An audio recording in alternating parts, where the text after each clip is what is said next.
The Urbanist is brought to you in association with the Department of Culture and Tourism, Abu Dhabi. Saadiyat Cultural District Abu Dhabi is a beacon of hope and inspiration. A catalyst to spark growth and collaboration with museums and experiences, where art and science and nature and technology coexist. The belief of Abu Dhabi that culture is the backbone of our society. Stay tuned for a special episode of the show, in which you can hear His Excellency Mohammed Khalifa Al Mubarak explain exactly why and how Saadiyat Cultural District Abu Dhabi is the perfect place to collaborate, create and innovate. Saadiyat Cultural District Abu Dhabi, proud partner of The Urbanist on Monocle Radio.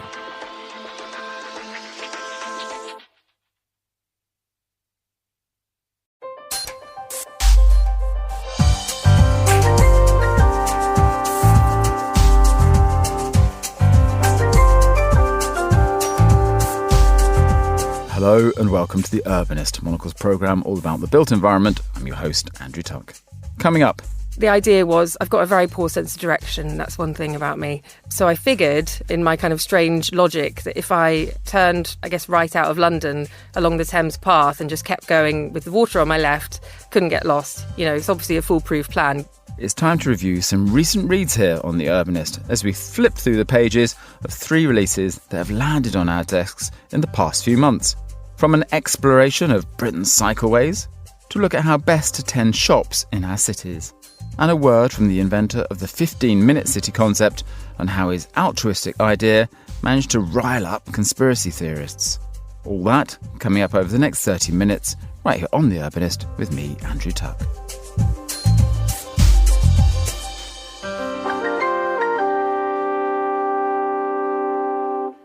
What are the barriers preventing us from making more trips by bicycle?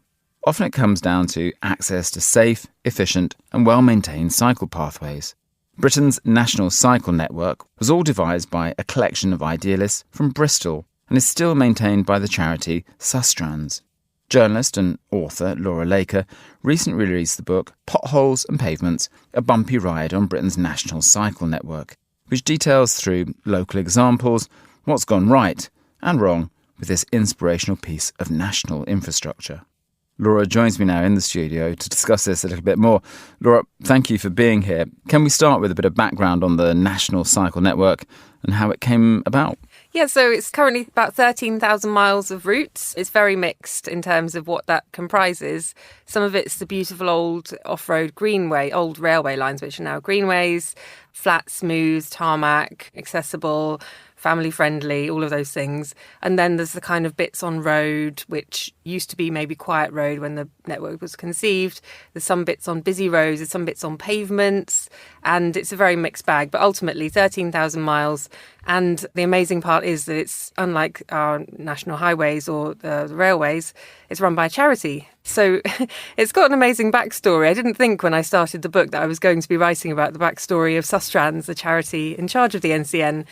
But the more I looked into it and the more I spoke to people who'd been involved from the beginning, the more amazing I found this story to be, because it was basically taking us back to the early 80s, late 70s. If we think cycling's niche today in the UK, back then it was even more niche. Almost nobody cycled. As one of the founders put it, you knew every cyclist in Bristol, probably by name.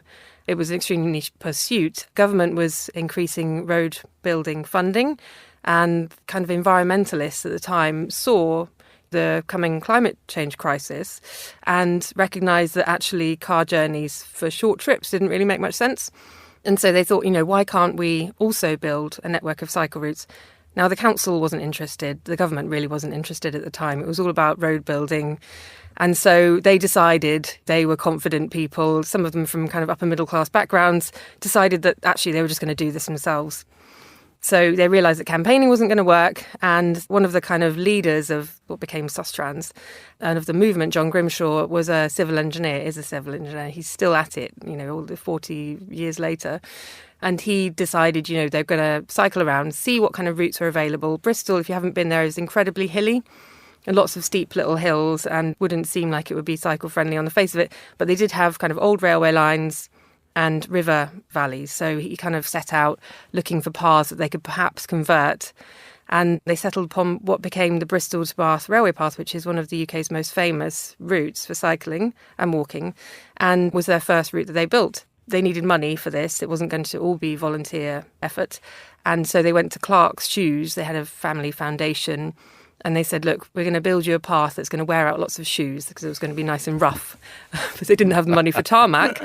They promised to do this, and the Clark's Family Trust Foundation gave them 10 grand, and they basically set out with wheelbarrows and old racing bicycles and then just lots of volunteers and their children, and basically kind of dug this path by hand, got this limestone dust, which was a nice rough path that was going to wear out all the shoes, and built the first 5 miles very rapidly. We should talk about the book. You decided to ride a fair chunk of the network to see how it functions today and where it's succeeded and failed. So tell us about where you cycled to and what your impressions were as you began to traverse the network. Yeah, I tried my best. I mean, 13,000 miles is a lot. I think I managed about 10% of it, and I was doing little trips and then working in between. I'm a freelance journalist, so I had to keep the money rolling in. So the idea was, I've got a very poor sense of direction. That's one thing about me. So I figured, in my kind of strange logic, that if I turned, I guess, right out of London along the Thames path and just kept going with the water on my left, couldn't get lost. You know, it's obviously a foolproof plan given the size of the coast in the UK is giant. Anyway, I kind of did that. I did a lot of the southeast coast. That was great. But I very quickly started to see the pattern, you know, great out-of-town routes on these lovely greenways, but then getting to them is such a puzzle from the railway station. You follow these little blue signs, and then maybe one's missing. It's been removed by the council. Sometimes councils don't even know that it exists on their patch. Or sometimes there's little stickers that have been picked off, or, you know, something's been scrubbed out and it's just worn in the sun. So, yeah, finding the routes is really tricky. So I kind of did a lot of the southeast coast, realised I was spending a lot of time in the southeast, and then headed off to travel around the Isle of Wight with a senior police officer who's working to improve road safety. And I kind of tagged each area with a story, like, so each kind of geographical area has a story attached. So in Cornwall, I talked about the importance of rural routes. You know, even in Cornwall, if you had wide access to e-bikes, you could have sort of 17% of journeys by bicycle, which is remarkable given how hilly and how rural it is. And then Isle of Wight, I talked about road safety, and I did some guidelines for the media a few years ago, trying to get people to stop using the word accident, for example, and to talk about drivers in collisions and not just their vehicles. So I talked about that. South Wales was brilliant. You know, I saw some real ambition in terms of developing networks in Cardiff. There was even a plan for an inter-urban link between Newport and Cardiff. Not sure what's happened with that. I travelled up to the Peak District, to the Transpennine Trail, which is just amazing, and saw the impact of just something as simple as resurfacing a route. There was this muddy route. It was very hard to use unless you had a mountain bike. They resurfaced it and usage increased by 700%. So suddenly there's all this untapped demand. I went to the Lake District and I saw the importance of managing places of natural beauty that a lot of tourists visit each year, and managing that in terms of being able to get to places by bike, and how little we kind of provide that in the UK. You found lots of good human stories as you cycled around, and you met lots of well-known cyclists as well who joined you for parts of the rides.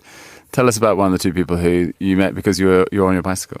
Yeah, so one of my favourite things about cycling is I love talking to strangers. So if someone catches my eye on the bike, I'll basically try and start up a conversation. But there's a lot of great people working in cycling from the kind of very local level. I met a former mayor of Frome in Somerset who's been working for him, and his kind of the Frome Missing Links campaign have been working for 20 years to try and get a 3-mile stretch of route built between an amazing old former railway line cycle route and the town of Frome. And it's incredibly hilly at the moment, and there's so many landowners in the way, and it's very hard to kind of get them together. But then I also spoke to people at the kind of top of delivery of cycle routes in England, Chris Boardman, who had a long, successful sporting career in cycling, and then kind of got into campaigning, perhaps not deliberately, but over the, you know, he's very good at it, and he's kind of grown in stature, and now he's head of Active Travel England, which is delivering on cycle routes and standards around England. And so I rode around with him. And, you know, his mother died in a cycling collision, so I talked to him about that. You know, they're very personal stories. Ned Bolting, who's a cycling commentator who is on my podcast, Streets Ahead, as well. He's got quite an interesting perspective as someone who came into cycling, back to cycling as an adult through the sporting side, and has since started cycling just for fun, no longer wears lycra, just rides around in normal clothes on a kind of slightly beaten up looking bike, or it used to be. And it's just lovely just to see different people's perspectives and these stories. And Isabel Clement was another wonderful one, and that journey for me was a real eye-opener. Isabel uses a wheelchair, and she has this hand cycle adaptation that she puts on, which is an extra wheel at the front, and it all clips on, and then she propels the kind of vehicle by hand pedals. That has given her a huge amount of freedom as a wheelchair user to be able to get places under her own steam and to exercise, which formerly wasn't something that she could do. But in order for her to do that, she really needs smooth, safe routes that aren't kind of adversely cambered. You know, having 3 wheels, you really sort of notice the camber of the road and the importance of a smooth surface and not having too steep ramps. And so that was a real eye-opener, and it's really underlined for me the importance of accessibility for all cycle users. And just so finally, we're talking about some big things here, because we're talking about the environment, we're talking about people's health, both physical and mental, and we're talking about the complications of the infrastructure in this country that won't all get fixed, and bicycles can certainly play their part of it.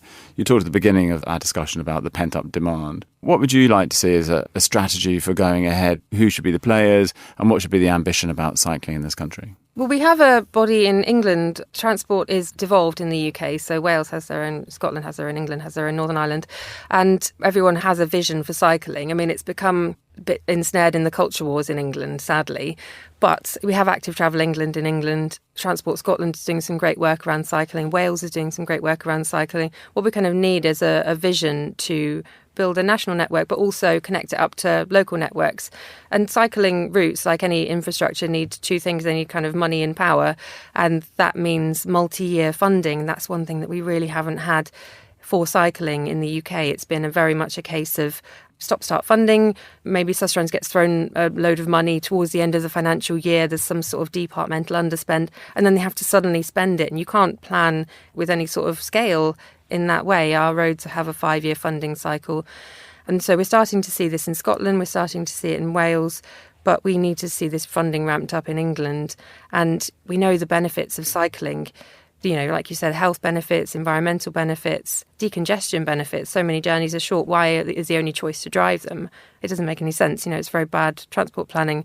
So it's such an enormous benefit, and the return on investments is so big. So despite your book being called Potholes and Pavements, you would encourage people to go and try and use the network and get out there and then maybe themselves become campaigners when they see the bits that are missing and the gaps that are needing to be filled. Yeah, it is a wonderful thing. I mean, the title was kind of meant to be provocative. I didn't want people to think it was just a promotional book about the NCN or Sustrans. I wanted people to know that it was, you know, state of the nation. There are wonderful bits. There's a lot of beautiful bits, and they're really important for local economies and transport and all of that. But there are problems, and I think it's a national treasure. It really is. And yeah, there's some great routes. So if you haven't explored them, you should. You can find them on the Ordnance Survey map. Laura Laker, thank you for joining me.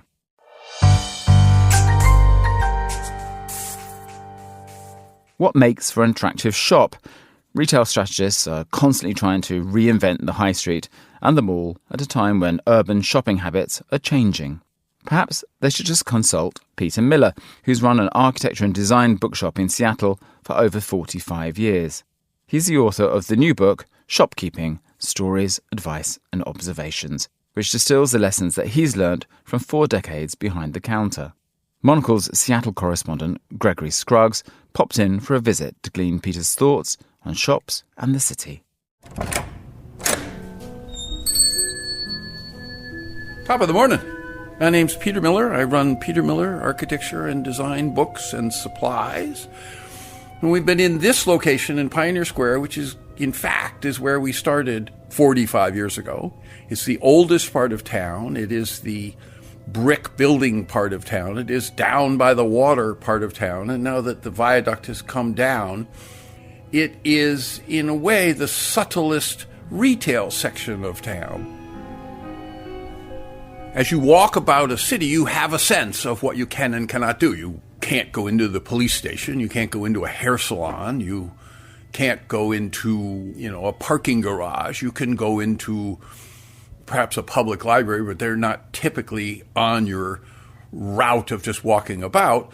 It is the shops that represent that which you can do. They're the part in the facade of the entire town that says, yes, hello, good morning. Now, there are cafes and there are restaurants, and those are a particular kind of invitation to a town. But if you go into one of those, you must order something. You must eat something or drink something.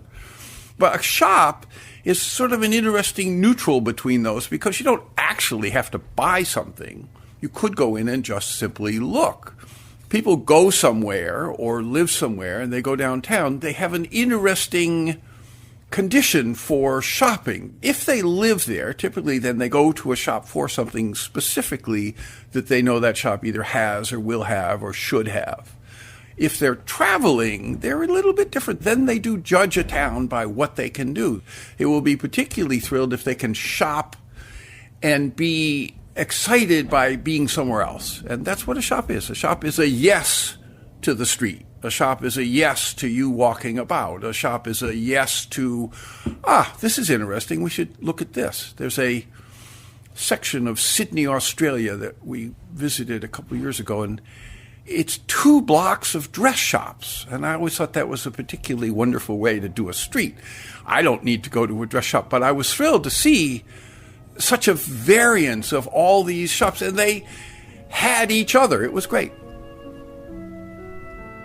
I've written the book Shopkeeping that's just come out, and I hope that everyone in the whole world will read it, because I think either it would inspire you to want to try or have a shop, or it would inspire you to have a deeper sense of your own shop, or it would give you a sense of the ecology and details that are involved in running a shop. I don't think there are any great volume of courses. I never took one. You learn about a shop really by either going in shops. I love going to Venice, for example, where every shop has so many people that come to see it that you are actually watching a master class of how to be a shopkeeper in a volume.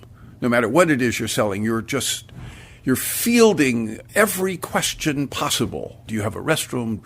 What do you sell here? Can I see the pens? However it goes. It's a great masterclass. The other place you learn, of course, how to run a shop is to work in a shop. And you apprentice in a shop when you're young, for example, or you apprentice in a shop as you finish college or while you're in college as a separate job or something. And you learn thousands of details of what it is that it takes to be a shop. We had a meeting one day where I said, I don't want you to say to the customer, would you like a bag? I think if you look at what they're buying and who they are and what the weather's like and how it's all been and how their relationship to all sorts of things from ecology to weight to are they visiting, all these things, I think you can come very close to the actual answer and avoid the difficulty of always putting it back on the customer with a question. It's not the most wonderful thing to be peppering your customer with questions, just as I still find it sort of offensive when a coffee shop says to me, for here or to go, because I think we could figure that, they won't do that in Italy, but they'll do that somewhere else.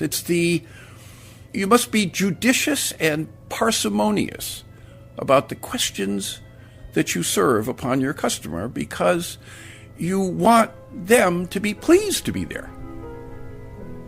You go out there each day and either metaphorically, literally, or for whatever condition you go, Oklahoma, and you hope that people want to see the performance you're putting on, if it be Oklahoma or whatever it is. But that's what you do. You are the performance of being that specific shop.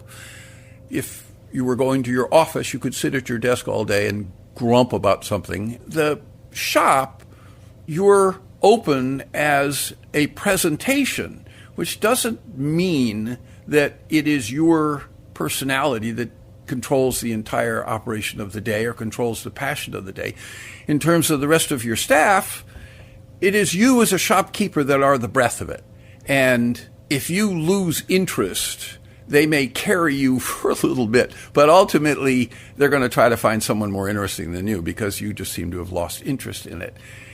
It is your job to feel the need of it, that things matter, that the front is clean and the floors are swept and the music is proper and the watches are carefully laid out and the pens are refreshed. And in a sense, it is that the bed is made with pleasure and the pillows are laid out with affection. But on the other hand, you also have your own personal dignity, which is it's your shop and you want it to be a place that you want to be.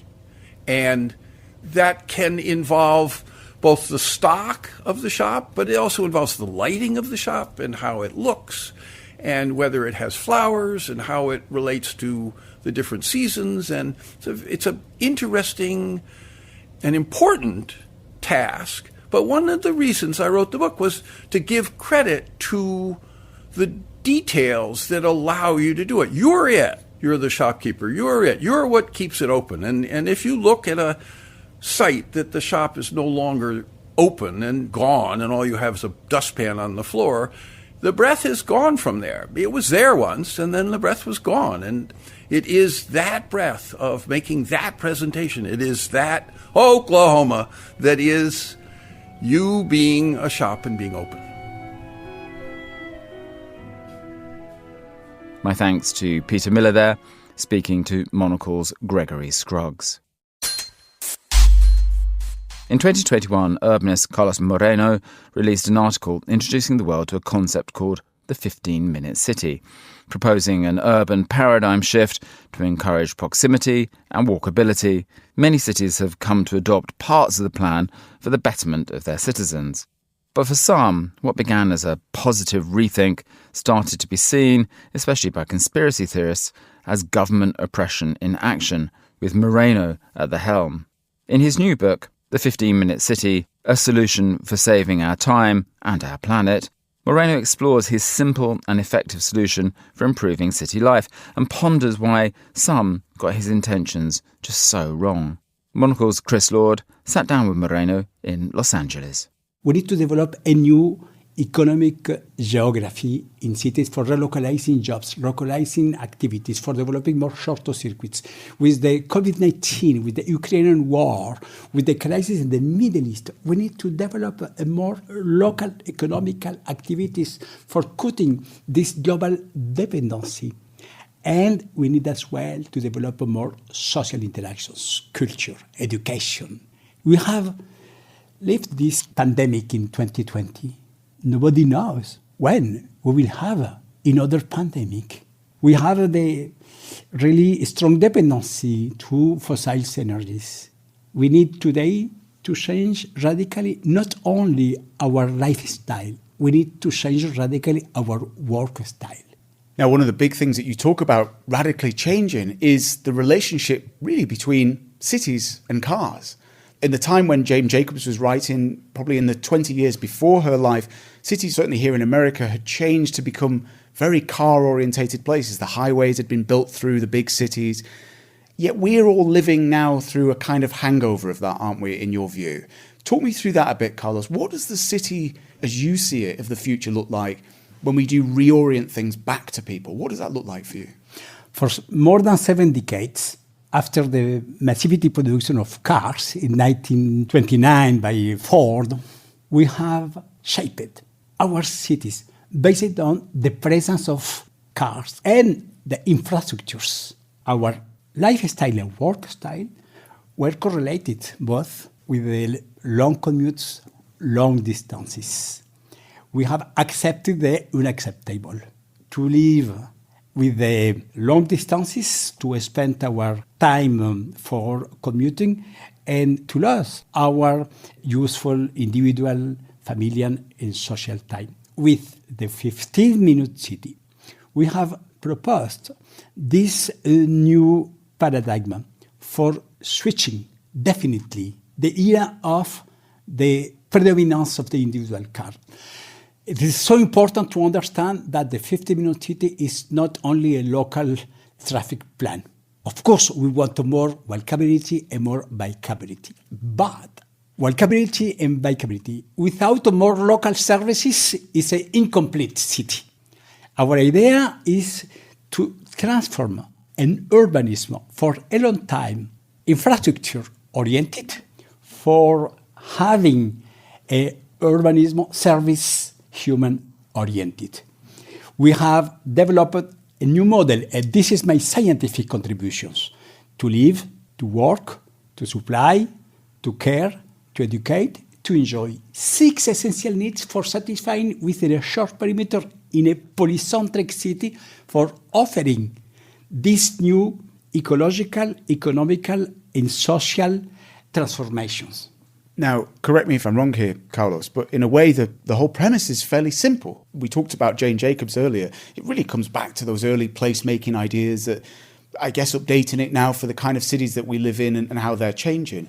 Yet for an idea that's quite common sense, you have found, certainly in the last couple of years, it's generated so much, let's be frank, backlash from people, places around the world, people fearing that their cars are going to be policied off the roads, if you will. Talk me through that a little bit, because I know really during COVID you had a profound experience and focus, partly from a group of people with some conspiratorial mindsets, but you were also target of death threats. Just talk me through these last few years, Carlos, as your idea, which is an urbanist idea, has somehow leaked into a much bigger discourse. Talk me through that. Yes, unfortunately. My job is to be a scientist. I'm not a politician. I'm not a candidate for public elections. As a scientist, my duty is to explore new ideas, to understand the past times and to propose the new alternatives. Unfortunately, we have been living in darker times when scientists have become the target for conspiracy mongers around the world. I'm not the first scientist in this situation. I want to pay a tribute to my climate colleague scientists because the climate skeptical, climate denialist. For them, this is usually to attack climate scientists. After COVID-19, it was the same situation with my colleague that have been working hard for understanding COVID, for proposing vaccine, the anti-vaccine movement as well, denialist. The question for me was to be the public enemy. This was the New York Times title. That was the headline, wasn't it? Yes. Public enemy number 1. Yeah. This was the new situation because for these conspiracy mongers with the 15-minute city, I was the embodiment of Pol Pot, Stalin, Hitler, De Waal. I was a member of the worldwide invisible governance, etc. Not only threats, including the threat, I was in Argentina under police protections. Is it a breakdown in communication that's happened here? Is that kind of partly where the problem lies? Is that your ideas get picked up by certain politicians who quite often have progressive views, who want to bring change to their cities, but they maybe don't always communicate it in the best way? Is that having reflected now on that whole experience of being vilified online largely? It was online, but it did move over into protests as well. We saw that in Oxford in England. Now, as you reflect on it, do you think that it is a problem of communication and that's how it can be fixed, if you like? Jane Jacobs said when she saved Greenwich Village of the zonification managed by Robert Moises. At this time, Robert Moises wanted to cross New York with a 6 expressway. And Jane Jacobs said, consensus is our ultimate weapon. This is today our duty. We need to transform by the education, the mindset for arriving in this turning point to change from the former 20th century urban life, infrastructure, long distances, towards this new mindset. In my book, I had this tremendous pleasure to observe in the 5 continents around the world a lot of different implementations, not a theoretical concept, in the different contexts, cultural, political, geographical, economical, social, religious. I said the 50-minute city concept is not a dogma. This is a framework for establishing a new roadmap, for establishing mid-long-term new urban and territorial plan. Carlos Moreno there, in conversation with Monocle's Christopher Lord. And that's all for this week's episode of The Urbanist. You can get new editions of the show every week. Just follow us through your favourite podcast provider. And you can also subscribe to Monocle magazine for regular reports on all things design, architecture and urbanism. Just visit monocle.com. The Urbanist is produced by Carlos Rebello and by David Stevens, who also edits the show. I'm Andrew Tuck. Goodbye. Thank you for listening, City Lovers.